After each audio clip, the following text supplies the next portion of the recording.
Oke, shalom teman-teman semua yang dikasih Tuhan. Apa kabarnya? Luar biasa pastinya di dalam Tuhan, amin. Nah teman-teman, hari ini kita akan kembali mendengarkan pesan firman Tuhan. Pastinya semua akan terberkati karena ini adalah kebenaran firman Tuhan yang akan menjadi berkat bagi hidup kita semua. Tapi sebelum itu teman-teman, yuk kita sama-sama kita berdoa.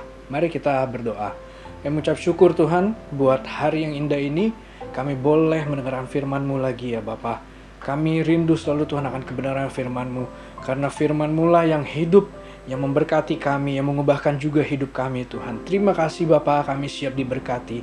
Di dalam nama Tuhan Yesus, haleluya. Amin. Oke teman-teman, hari ini Kak James akan sharing tentang yang bernama konsekuensi. Judul tema hari ini adalah consequence. Nah teman-teman, pernah gak sih setiap dari kita melakukan kesalahan yang sangat fatal dan dampaknya itu luar biasa teman-teman. Coba sambil dipikir-pikir, pernahkah kita melakukan satu kesalahan yang fatal, dampaknya luar biasa? Pasti ada dampaknya. Kemudian juga pernahkah kita menyesali untuk kesalahan yang pernah kita lakukan? Nah, dan juga lalu bagaimana konsekuensi atas kesalahan tersebut? Nah, coba teman-teman sambil pikirkan. Pasti yang kita sama-sama tahu bahwa setiap manusia pasti pernah melakukan yang namanya kesalahan. Tidak ada manusia di muka bumi ini yang tidak pernah salah. Tidak mungkin. Bahkan setiap manusia pun bisa mengalami kelupaan. Nah, itu tentu saja itu kesalahan, teman-teman. Nah, jadi itu sudah hal yang pasti kita semua melakukan kesalahan. Dan yang namanya konsekuensi itu artinya ada hasil atau dampak dari sesuatu yang terjadi. Jadi kalau kita melakukan kesalahan, pasti ada konsekuensinya. Setuju teman-teman ya? Kalau kita melakukan kesalahan, pasti ada namanya akibat. Kalau ada api, pasti ada asap. Betul ya teman-teman? Kalau kita melakukan kesalahan, pasti ada dampaknya. Nah, kita sepaham dalam hal ini. Dan juga, memang konsekuensi itu teman-teman sering sekali dipakai dalam konotasi yang negatif. Contohnya, seorang pengendara yang sedang mabuk, dan juga dia mengendarai mobil ugal-ugalan, akhirnya mengalami kecelakaan. Apa konsekuensinya? Akhirnya dia mengalami cacat total akibat dari kecelakaan itu tersebut. Jadi teman-teman, itulah konsekuensi. Ya. Nah, hari ini kita akan belajar teman-teman lewat firman Tuhan. Apa sih yang firman Tuhan katakan mengenai konsekuensi dan juga bagaimana kita mengatasinya di dalam Tuhan.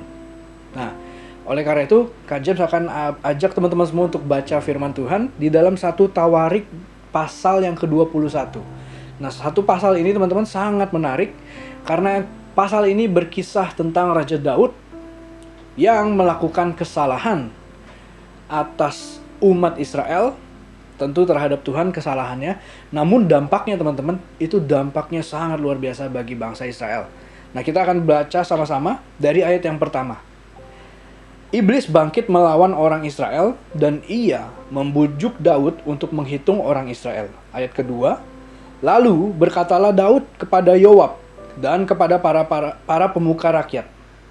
Pergilah, hitunglah orang Israel dari Beersheba sampai Dan bawalah hasilnya kepadaku supaya aku tahu jumlah mereka.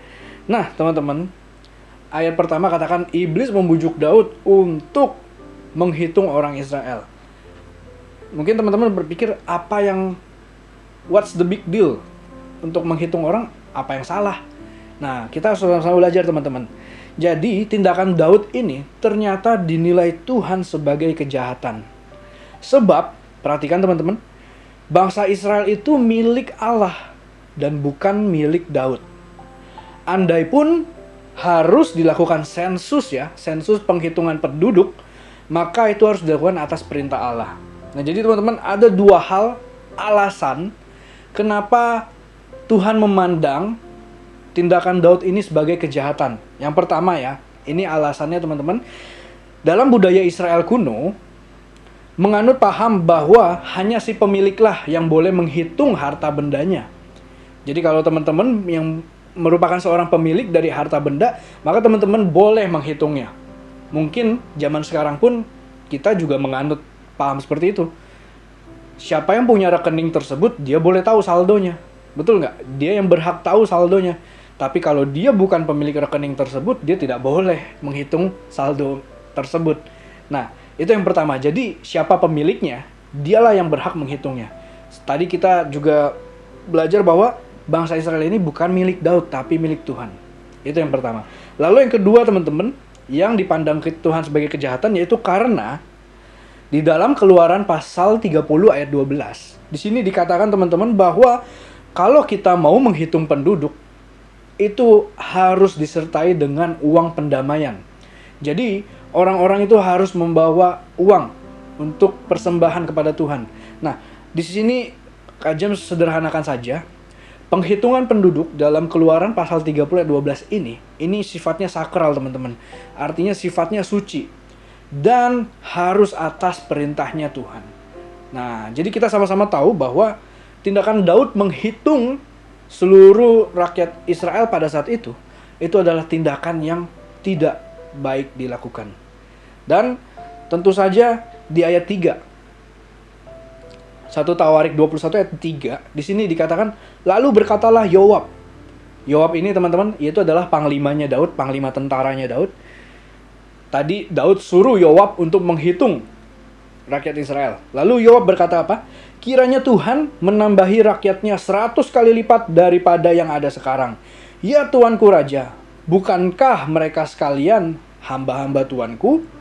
Mengapa Tuanku menuntut hal ini? Mengapa orang Israel harus menanggung kesalahan oleh karena hal itu? Nah, teman-teman, sebelum Daud melakukan kesalahannya tersebut pun, Yoab pun sudah memberi peringatan kepada Daud. Mengapa? Mengapa Tuanku menuntut akan hal ini? Karena kalau kita baca Keluaran 30 ayat pasal 12 tadi, teman-teman. Keluaran 30 ayat 12 tadi dikatakan bahwa kalau kita tidak membawa uang perdamaian untuk menghitung penduduk, maka akan ada tulah penyakit daripada Tuhan.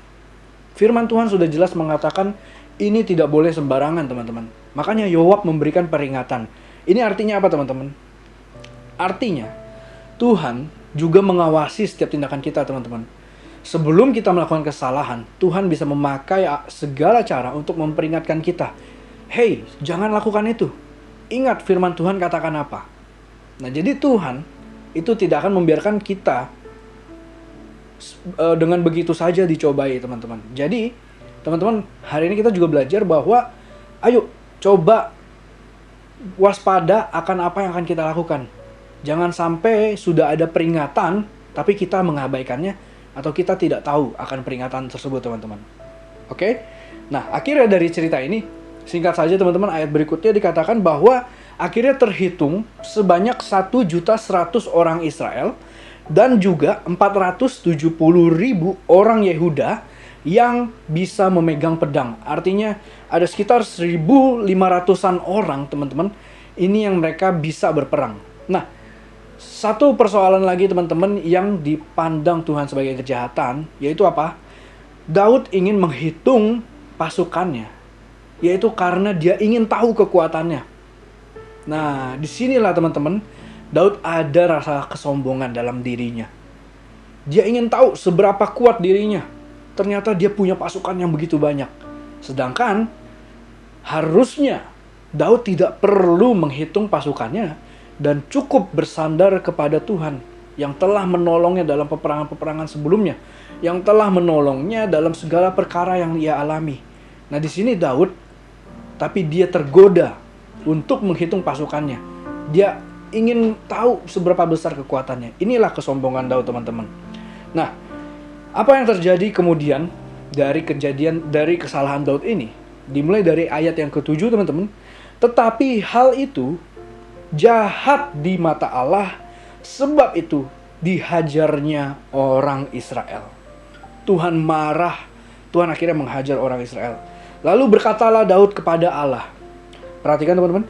Aku telah sangat berdosa karena melakukan hal ini. Maka sekarang jauhkanlah kiranya kesalahan hamba-Mu, sebab perbuatanku itu sangat bodoh.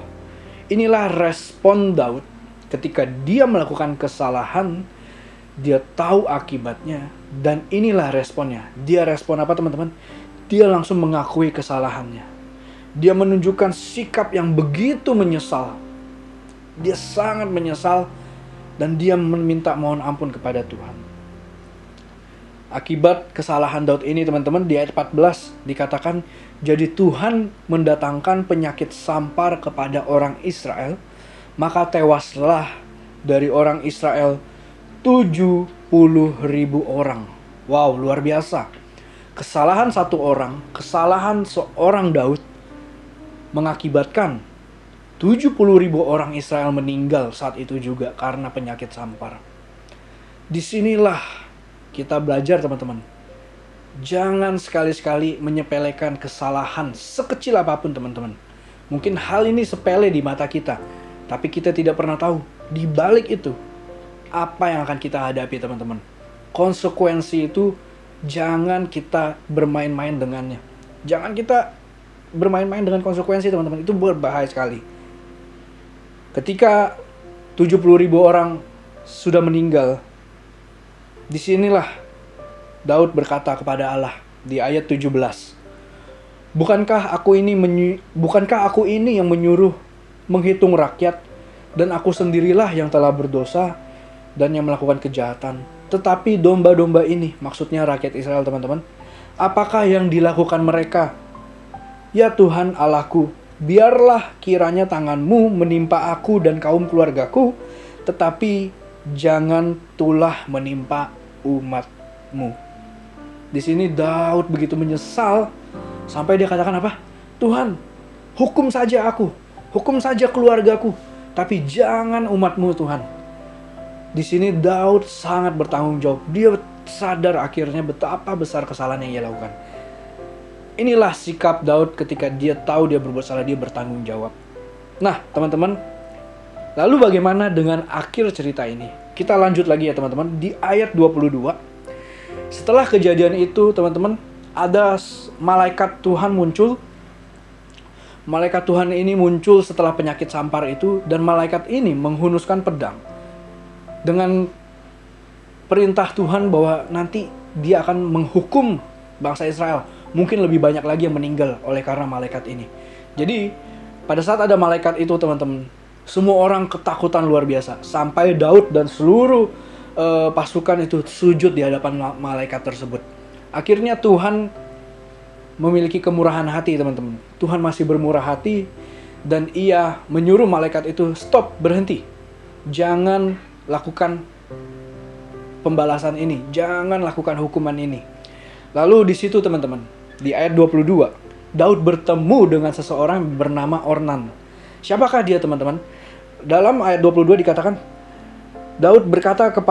berkatalah Daud kepada Ornan, berikanlah kepadaku tempat pengirikan ini, supaya aku mendirikan di sini mezbah bagi Tuhan. Baiklah, berikan itu kepadaku dengan harga penuh, supaya tulah ini berhenti menimpa rakyat. Jadi Daud bertemu dengan Ornan. Dia ingin membeli tempat pengirikan. Jadi ladang, tempat pengirikan dia untuk dijadikan landasan mendirikan mezbah teman-teman. Kenapa? Karena malaikat Tuhan menyuruh kepada Daud untuk mendirikan mezbah. Nah, kemudian apa yang dikatakan Ornan di ayat 23? Jawab Ornan kepada Daud, ambillah dan baiklah tuanku raja melakukan apa yang dipandangnya baik. Lihatlah aku berikan lembu ini untuk korban bakaran, dan eretan-eretan pengirik ini untuk kayu bakar, dan gandum untuk korban sajian. Semuanya itu kuberikan. Jadi Ornan ingin memberikan itu tanpa harus dibayar. Kemudian ayat 24, tetapi berkatalah Raja Daud kepada Ornan, bukan begitu, melainkan aku mau membelinya dengan harga penuh, sebab aku tidak mau mengambil milikmu untuk Tuhan, dan tidak mau mempersembahkan korban bakaran dengan tidak membayar apa-apa. Akhirnya ayat 25, maka Daud memberikan Ornan sebagai bayaran tempat itu emas seberat 600 shikal. Ayat 26, lalu Daud mendirikan di sana mezbah bagi Tuhan dan mempersembahkan korban bakaran dan korban keselamatan dan memanggil Tuhan. Sampai di sini dulu teman-teman. Jadi karena Daud sudah melihat kesalahannya begitu luar biasa dan dampaknya begitu luar biasa, Daud begitu menyesal dan ingin bertanggung jawab. Kemudian malaikat Tuhan menyuruh dia untuk mendirikan mezbah. Nah teman-teman, perhatikan baik-baik di cerita ini. Ketika Daud bertemu dengan Ornan, dia ingin membeli tanah tersebut, betul ya? Tapi Ornan ingin memberikannya secara gratis.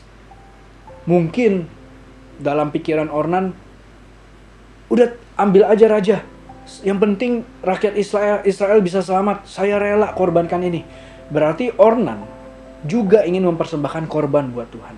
Tapi apa yang dilakukan oleh Daud yang kita baca tadi, Daud tidak mau diberikan tanah itu secara gratis. Dia mau bayar. Dia tidak mau itu secara gratis karena apa? Karena dia tidak mau mempersembahkan korban tanpa membayar apa-apa. Dia tahu kesalahan ini atas dirinya sendiri dan dia mau bertanggung jawab penuh. Dia mau mempersembahkan korban tanpa membayar apa-apa. Karena itu buat dia, itu bukan harga yang dia bayar, teman-teman. Jadi hari ini teman-teman, kita belajar sikap Daud yang luar biasa. Daud juga manusia sama seperti kita, teman-teman. Kita bisa melakukan kesalahan. Semua tokoh dalam Alkitab pun bisa melakukan kesalahan. Bahkan nanti, kelak ketika zaman sudah maju, mungkin ada orang-orang luar biasa yang akan lahir di bumi ini. Tetap saja mereka akan melakukan kesalahan. Jadi teman-teman, apa yang akan kita lakukan jika kita sudah melakukan kesalahan? Yang pertama teman-teman, berdoalah kepada Tuhan, minta ampun kepada Dia. Berdoalah teman-teman, karena kita tidak bisa lari dari pandangan Tuhan. Kita tidak bisa membela diri kita sendiri, teman-teman. Mata Tuhan itu dapat menyelidiki setiap hal yang tersembunyi, teman-teman. Bahkan niat hati kita pun Tuhan tahu. Jadi tidak ada cara lain tuh, teman-teman. Kita harus berdoa minta ampun kepada Tuhan. Dan juga yang kedua, kita harus bertanggung jawab atas kesalahan kita. Daud bertanggung jawab penuh atas kesalahan yang dia lakukan. Sampai dia berdoa kepada Tuhan, minta tolong supaya hukumannya buat diri dia saja dan keluarganya. Itu sikap tanggung jawabnya. Dan juga ketika ia mau mempersembahkan korban, dia mau penuh bayar harga. Itu yang ketiga teman-teman, kita harus membawa persembahan bagi Tuhan. Persembahan ini untuk apa sih Kak? Persembahan ini adalah wujud terima kasih kepada Tuhan yang sudah apa? Yang sudah mengampuni kita. Tahukah teman-teman? Dari kejadian ini, Daud akhirnya tahu karakter dan sifatnya Allah.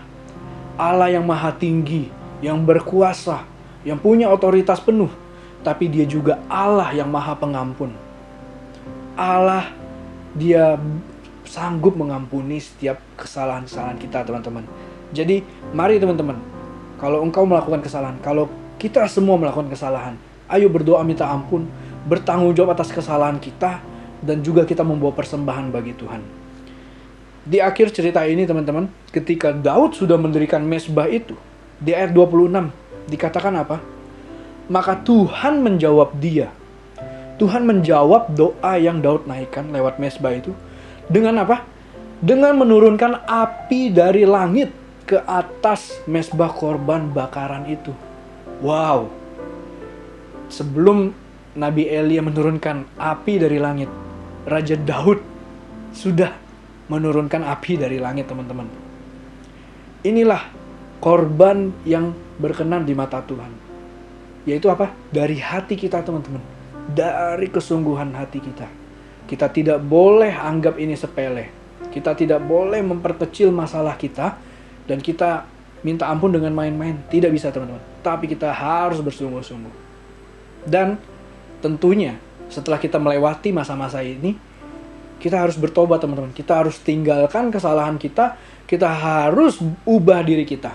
Jangan lakukan kesalahan yang sama.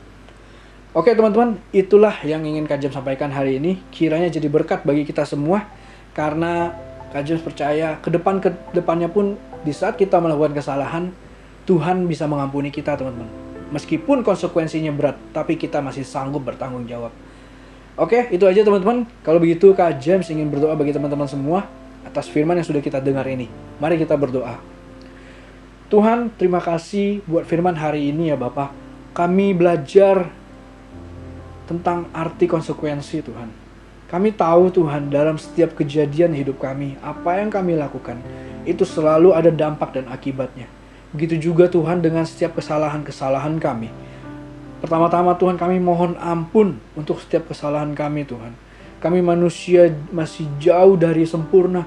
Kami manusia yang selalu mengalami pencobaan dalam hidup kami. Dan kami kerap kali jatuh dalam kesalahan, jatuh dalam dosa ya Tuhan. Kami mohon ampun ya Bapa. Ampunilah setiap kesalahan kami. Dan juga Tuhan, kami belajar juga, kami mau bertanggung jawab untuk setiap kesalahan kami. Kami mau bertanggung jawab dan menerima konsekuensi yang sudah terjadi ya Bapak. Karena kami tidak mau lepas tanggung jawab. Kami belajar Tuhan, kami ingin menyelesaikan setiap persoalan. Karena Tuhan juga yang memampukan kami untuk menyelesaikan setiap masalah kami. Dan juga Tuhan, kami bawa ucapan syukur kami, persembahan kami, hidup kami ke dalam tangan-Mu. Karena Engkau Allah yang maha pengampun, yang mengasihi kami semua, yang sudah mengampuni kami dan sudah menebus setiap kesalahan kami ya Bapa. Kami mau persembahkan Tuhan, yaitu hati kami dan hidup kami sepenuhnya untuk kepadamu Tuhan. Terima kasih ya Bapa, terima kasih untuk kasih-Mu yang begitu luar biasa. Kami mengucap syukur Bapa. Biar Roh Kudus-Mu juga yang terus menegur kami Tuhan, yang membimbing kami di setiap jalan kehidupan kami ya Bapak, agar kami tidak melenceng melakukan kesalahan. Ajar kami Tuhan untuk punya sikap hati yang tunduk dan taat akan perintah-Mu Tuhan. Terima kasih Bapak, kami mengucap syukur di dalam nama Tuhan Yesus. Haleluya. Amin. Oke teman-teman, thank you udah dengar firman ini. Jangan lupa minggu depan kita dengarkan firman Tuhan lagi. See you next week.